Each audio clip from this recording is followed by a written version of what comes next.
যেখানে হাত পানি পা ছুটতেছে সেখান থেকে পানির ফোয়ারা বের হয়ে আসলো। হযরত আসসালাম দেখেন যে ও ওয়াও, আল্লাহর কুদরত, আল্লাহর কি কুদরত, লাঠির ভেতর শরবত। সো হযরত আসসালাম ওখান থেকে পানি নিলেন। ইসলামিক মিথ অনুযায়ী সেটা হচ্ছে জমজমের কূপ। তারা বলে যে এই জমজমের কূপ কখনোই শেষ হবে না, এটা আল্লাহর কুদরত, এখান থেকে আজীবন পানি বের হয়ে আসবে, এটসেট্রা এটসেট্রা এটসেট্রা। এখন যেটা হয়েছে সেটা হচ্ছে যে 2010 সালে এই জমজমের কূপের ওই অংশ পুরোপুরি সিল করে দেওয়া হয়েছে। ওখানে আর কোনো মানুষ যাইতে পারে না, ওই জায়গাটা কেউ দেখতে পারে না। কেন? কারণ তারও কিছুদিন আগে যেটা হয়েছিল যে একটা কনস্ট্রাকশন সাইট তৈরি করা হচ্ছিল ওটার কাছাকাছি একটা জায়গাতে। তো জমজমের কূপের মধ্যে ওই কনস্ট্রাকশন সাইটের কারণে সুয়ার্জের যে ময়লা, মানে মানুষের হাগুমুতু যেখানে জমা হয়, সেই হাগুমুতু এসে জমজমের পানির সাথে মিশে যায়। তো সৌদি গভর্নমেন্ট তো খুবই ভয় পেয়ে যায়, ওরা অনেক ক্লিন করছে, কন্টামিনেশন সরাইছে এবং তারা কংক্রিট দিয়ে ওটাকে আলাদা করছে। আরো আগের কাহিনী, মানুষ মনে করে যে এত হাজি যায় তারপরে জমজমে পানি নেয়, তাও জমজমে পানি শেষ হয় না, এটা আল্লাহর কুদরত।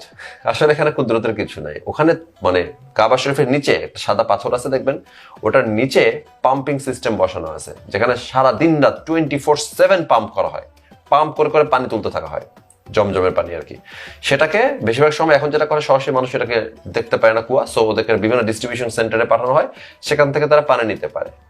সুতরাং জমজমের পানি যে জীবনে শেষ হবে না এমন না, এবং জমজমের কূপটাকে একটা সাধারণ কুয়া, যেটা 30 মিটার গভীরের একটা কুয়া, নাথিং এলস। এখানে মানে ইসমাইল পা দিয়ে বাড়ি মারছে দেখে ওইখান থেকে মাটি ফেটে পানি বের হচ্ছে, ইটস নট অ্যাবাউট দ্যাট। ওখানে মানুষ খুঁড়ে কুয়াটা বানাইছিল, কারণ ওই সাফা মারোয়া পাহাড়ের জন্য এটা একটা প্রাকৃতিক বেসিনে পরিণত হয়েছে, যেখানে গ্রানাইট থ্রু করে বৃষ্টি এবং অন্যান্য জিনিসের কারণে যে পানিগুলো তলায় জমা হয়, সেইটা ওইখানে যে জমা হওয়াটা সবচেয়ে বেশি চান্সেস বেশি। ওখানে ওরা পানি যতটুকু পাইছে তাও অনেক খুঁড়তে হয়েছে, কিন্তু বাংলাদেশ হলে আর আগে পানি পাইতেন। তো এনিহাও পানির গভীরতার নিচে ওরা কিন্তু পাম্প দিয়ে সবসময় পানির মানে এই সোর্স চালু রাখতেছে, কিন্তু প্রচার করতেছে কি? প্রচার করতেছে যে আমাদের এটা কিন্তু একটা কুদরত। এবার আসি মিথের কথায়, যে কেন সৌদি আরবের মানুষজন কেন নাস্তিক হয়ে গেল, ওরা ইসলাম আর মানে না, ইসলাম যে ভুয়া ধর্ম এটা বুঝে ফেলছে। সালমান মানে প্রিন্স সালমান বুঝে ফেলছে যে ইসলাম ভুয়া ধর্ম, এবং সৌদি আরবের যারা মানে হেড, যারা এগুলা নিয়ন্ত্রণ করে, তারা বুঝে গেছে ভুয়া ধর্ম। এটা তো জমজমে পানিতে বুঝে নাই, জমজমে পানির পাম্প তোরা আরো আগে লাগাইছে, ইদানিং এটা শুরু হয়েছে। তো হাজরে আসওয়াদ নামের আরেকটা পাথর আছে, যেই পাথরটা আল হাজার আল আসওয়াদ আর কি। ওটা কেন? ওইটার বিশেষত্ব কি? হজে যেয়ে দেখবেন যে মানুষজন একটা কালো পাথরে চুমু দিচ্ছে, ছুঁয়ার চেষ্টা করতেছে কালো পাথরটাকে। এ কারণে মানুষ বলে যে পাথর পূজা করার যে টেন্ডেন্সি ছিল পেগানদের মধ্যে, সেটা ওদের আর যায় নাই। ওরা ইসলামে আসার পরে একটা পাথর রেখা দিয়েছে পূজা করার জন্য, বলে আমি আল্লাহর ঘর করতেছি, বলে আল্লাহ এখানে নাই, বলে যে পাথরটা আল্লাহ না, বা পাথরটা আমরা পূজা করতেছি না। বাট আচার আচরণ, প্রত্যেকটা মুভমেন্ট, রিচুয়াল এক্স্যাক্টলি কাবা শরীফে যেভাবে পূজা হইতো মূর্তিগুলার, ওই রকমই মূর্তি ঘিরে ঘোরা হইতো আগে, এবং তারপরে ওরা এখন কাবা ঘিরে ঘুরে বলে আল্লাহ তো নাই, কিন্তু আমরা ঘুরি। এখন ওরা ঘুরে কেন? এই হজের সিস্টেমটা যে হয়েছে, এটা হচ্ছে হাজার হাজার বছরের মূর্তি পূজার একটা অংশ। তারা চক্করটা খায়, ওই মূর্তিগুলোর সম্মানে চক্করটা খায়। সেখান থেকে হঠাৎ করে কনসেপ্ট নিয়ে আসলে যে না, মূর্তি ছাড়াই চক্কর খাবো, মূর্তিগুলো লাগবে না আমাদের, আর মিডিয়াম লাগবে না, সরাসরি আল্লাহ। কারণ আল্লাহও তো ছিল আরব দেশে, আল্লাহ সবসময় ছিল, আল্লাহ যে সৃষ্টিকর্তা এটাই তারা বিশ্বাস করতো। যেভাবে হিন্দুদের একটা মানে সনাতন ধর্মের একটা খুবই সফট সামারি হচ্ছে যে ভগবান তো একজনই এবং ভগবান তো নিরাকার, কিন্তু ভগবানের বিভিন্ন অবতার আমরা প্রস্তুত করছি যাতে আমাদের এই পূজাটা করতে সুবিধা হয়। সবাই একেশ্বরবাদী, কিন্তু ওরা এটা থ্রুতে পূজা করতে চায়। পেগানরাও তাই ছিল, ওদের 360টা মূর্তি ছিল, ওটার থ্রুতে ওরা পূজা করতো কার? আল্লাহ। এজন্যই হযরত মুহাম্মদ সাল্লাল্লাহু আলাইহি সাল্লামের বাবার নাম হচ্ছে আব্দুল্লাহ, আব্দ আল্লাহ। তো আল্লাহ ওরকমই আর কি। আল্লাহ নিয়ে অনেক আলোচনা আসাদ নূর ভাইয়ের ইয়েতে দেখতে পাবেন, ওগুলো আমি বলবো না, বা মুফতি মাসুদের আলোচনাতে দেখতে পাবেন। আমরা টপিকে ফিরে যাই যে কেন সৌদি গভর্নমেন্ট এরকম হয়ে গেল। তো সৌদি গভর্নমেন্ট যেটা করছে, ওই হাজার আল আসওয়াদটাকে বলা হয় কি আল্লাহ নাকি ওইটা একটা সাদা পাথর ছুঁড়ে মারছেন, একদম বেহেশত থেকে আসছে ওইটা, এবং ওইটা এখানে এসে কালো হয়ে গেছে, কারণ পৃথিবীর সবার পাপ ওইটার ভিতরে আছে আর কি, ওটা অ্যাবজর্ভ করতেছে মানুষের পাপ, এই জন্য কালো হয়ে গেছে। যখন আপনি ওখানে যান আপনার পাপও অ্যাবজর্ভ করে নেয়, তাই সে কালো হয়ে যায়। তো এই জিনিসটা নিয়ে অনেক মিথ, যে কি ব্যাপার, এটা তো অনেকে মনে করতো কি এটা হচ্ছে একটা আকাশ থেকে আসা উল্কার অংশ, মানে পাথরের অংশ, উল্কার খণ্ড। কিন্তু পরবর্তীতে এই বিষয় থেকে আমরা আরো একটু সরে আসছি যে উল্কার খণ্ডটা হইতেই পারে, কারণ আকাশ থেকে পড়ছে তো এটা এটা ওরা বলে থাকে। আকাশ থেকে কি পড়ে? উল্কাপিণ্ড এসে পড়ে, এবং উল্কাপিণ্ড যেরকম দেখতে হয় এটা এরকম গ্লাসি ব্ল্যাক একটা স্টোন। হ্যাঁ, তো উল্কাপিণ্ড হইতেই পারে, এটা একটা গুড হাইপোথিসিস। এবং আরো কিছু হাইপোথিসিস আছে। একটা হাইপোথিসিস হচ্ছে ব্যাসল্ট। ব্যাসল্টের যেই বৈশিষ্ট্য সেটা আছে, এই কারণে এরকম মনে হচ্ছে। আরেকটা বৈশিষ্ট্য আরেকটা আছে যে হচ্ছে যে এটা 360টা মূর্তির মধ্যে একটা মূর্তির অংশ। ভাঙাচোরা ভাব আছে ওটার মধ্যে, ভাঙা হয়েছিল এবং সেটাও ইতিহাসে প্রমাণিত। তো ওটাকে আবার জোড়া লাগানো হয়েছে। কিন্তু হাজরে আসওয়াদকে বলা হয় যে পেগানদের মূর্তিদেরই একটা মূর্তির অংশ, অনেক প্রাচীন একটা মূর্তির ধ্বংসাবশেষ, যেটাকে ওরা শেষ পর্যন্ত রেখে দিয়েছে মুসলমানরা, যে থাক একটা থাকুক।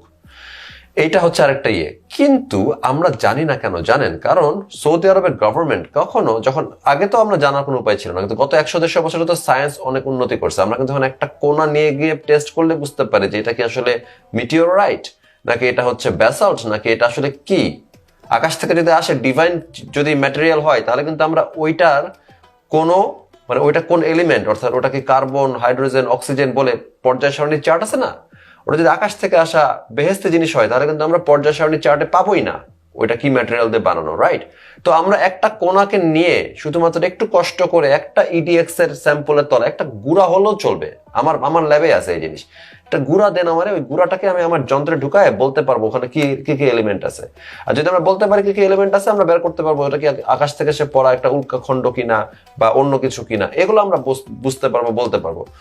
কিন্তু সৌদি গভর্নমেন্ট কখনো এটা করতে দেয় না, কখনো কোনোভাবে এটাকে টেস্ট করার কোনো অনুমতি দেওয়া হয় না। আচ্ছা, আমরা না হয় নাস্তিক প্রকৃতির লোকজন, আমাদেরকে বাদ দেন। আপনি আপনাদের ইসলামিক মুসলমান সায়েন্টিস্টদেরকে নিয়ে একটা কোনা নিয়ে যে টেস্ট করলে সমস্যাটা কি? এতে করে তো প্রমাণিত হবে যে আল্লাহ কত বড় সত্য, কত বড় সত্য ইসলাম ধর্ম, যে একটা হেভেনলি পাথর তোমাদের কাছে আছে আর বাকি কারো কাছে নাই, তাই না? এটা তো আরো ভালো যে পৃথিবী আরো বেশি মানুষ ইসলাম ধর্ম গ্রহণ করবে, যদি আপনারা প্রমাণ করতে পারেন যে আপনার পাথরই হচ্ছে ইসলামিক পাথর এবং জান্নাতি পাথর। কিন্তু সৌদি সরকার কাউকে কখনো এটা মানে পরীক্ষাগারে নিতে দেয় না। একটা ছোট্ট কণা, বললাম তো এটা মাইক্রোস্কোপিক কণা হইলেও আমরা বলতে পারবো এটা কি জিনিস, ওইটুকুও দিবে না ওরা, ওইটুকুও দিবে না। যখন পুরোটাই নিয়ে আসি একটা বাড়ি দিয়ে দেখবো, মানে আমরা তো শুধু আলো মেরে দেখবো, আমরা তো নষ্ট করবো না, আবার ফেরত দিয়ে দিব, ট্যাম্পার করবো না তো আমরা, তাও দিবে না। কেন দিবে না?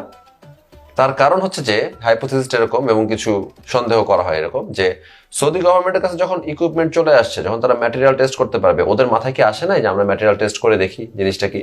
সো সৌদি সরকার খুবই গোপনে নিজেরা টেস্ট করে দেখছে, এবং তারা বুঝতে পারছে যে এটা কোনো বালের ডিভাইন কিছুই না। এইখানে সালমানের তো প্রিন্স সালমানের কি হইলো? ওনার তো দরকার নাই তাহলে এই ধর্ম মানার, দরকার আছে? এই ধর্ম মানার, মেয়েদের সাথে এগুলা করার, ওগুলা করার, এই মদ খাওয়া হারাম, সেই হারাম, এই হালাল, ওই হালাল, এগুলো মানার দরকার আছে? দেখাই যাচ্ছে যে পুরা জিনিসটা একটা বাটপারি। পাথর টেস্ট করে দেখা যাচ্ছে যে পাথর আসলে কিছুই না, ওই পাথর উনি টেস্ট করছে। পাথর টেস্ট করার কারণেই ইসলাম ধর্মকে আর পাত্তা দেয় না সৌদি আরবের লোকজন। যদিও যেহেতু ইসলাম ধর্মই পুরা এলাকার কাঠামো ধরে রাখছে, এবং বিলিয়ন বিলিয়ন ডলার, 12 বিলিয়ন না কয় বিলিয়ন ডলার জানি প্রতি বছর হজ থেকে ওদের আয় হয়, সুতরাং ওরা যেটা করছে এটাকে প্রোটেক্ট করছে, যে আচ্ছা কেউ টেস্ট যাতে করতে না পারে, আমরা করছি, বাটপারি ধরে ফেলছি, আর কেউ যাতে টেস্ট করতে না পারে। কারণ এটা যদি চলে যায়, যদি সৌদি আরব বলে যে আমাদের টেস্টের রেজাল্ট হচ্ছে এরকম, তোমরা চাইলে টেস্ট করো যার মন চায়, তোমরা দেখো যে এগুলো সব ফাতরামি, এখানে ইসলাম ধর্ম বলতে কোনো ধরনের ডিভাইন ধর্মই নাই, আল্লাহ বলে কোনো ধরনের সৃষ্টিকর্তাই নাই, এটা বললে কি সৌদি আরবের অর্থনীতিতে খুব উপকার হবে? সৌদি আরবের যে কন্ট্রোল এখন বর্তমানে এতগুলো দেশকে কন্ট্রোল করতে পারে পৃথিবীর, সেটা করতে পারবে?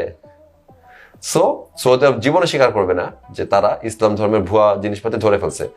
একটাই মাত্র উপায় আছে, যদি আপনি একটা ছোট্ট কমান্ডো টিম পাঠান যারা দৌড়ায় যাবে, যে পাথরটাকে নিয়ে আবার দৌড়ায় পালায় আসবে প্লেনে করে, তারপর টেস্ট করে বলবে যে পাথরে কি পাইছে। কিন্তু এটা তো করতে দিবে না, সৌদি আরব তো যুদ্ধ ঘোষণা করবে ওর সাথে।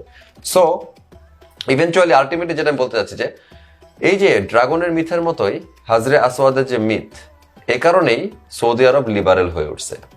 এবং সবসময় আমরা যেগুলো দেখি যে কোনো একটা কথা আসে, আকাশ থেকে একটা জিনিস পড়ছে, আকাশ থেকে আল্লাহ পাঠাইছে, অর্থাৎ ওইটা উল্কাখণ্ড পড়ছে অর সামথিং লাইক দ্যাট। যেরকমটা ড্রাগনের হাড্ডি খুঁজে পাইছিল চাইনিজরা, যেরকমটা সাইক্লপস খুঁজে পেয়েছিল বিভিন্ন মিথোলজির লোকজন, কারণ এগুলো আসলে কিছু একটা দেখছে, তারা যেটা দেখছে তার ইন্টারপ্রিটেশন বের করছে। সেভাবে হাজরে আসওয়াদেরও ইন্টারপ্রিটেশন আছে। জমজমের পানিতে কি হচ্ছে এগুলো আমরা সবাই জানি, এগুলো এখন কোনো রহস্য না। কিন্তু এভাবে প্রথমে ওই বিশ্বাসটা গড়ে উঠছে, ওই ধর্মটা গড়ে উঠছে, যেখান থেকে আমাদেরকে জেনে বুঝে বের হয়ে আসতে হবে। আমরা তো আর সাইক্লপসের মাথা ধরে নিতে পারি না, হাতির মাথাকে। আমরা তো আর ড্রাগনের হাড্ডি ধরে নিতে পারি না, যখন আমরা জানি ডাইনোসর আছে। তাহলে আমরা কেন ধরে নিব জমজম পানি একটা কুদরত, যেখানে আমরা জানি পাম্প বসানো আছে, পাম্প বন্ধ করলে প্রথম দিনই বন্ধ হয়ে যাবে পানির ফ্লো, সব হাজি খেয়ে ফেলবে, পানি নিচে নেমে যাবে। আর যদি হাজরে আসওয়াদকে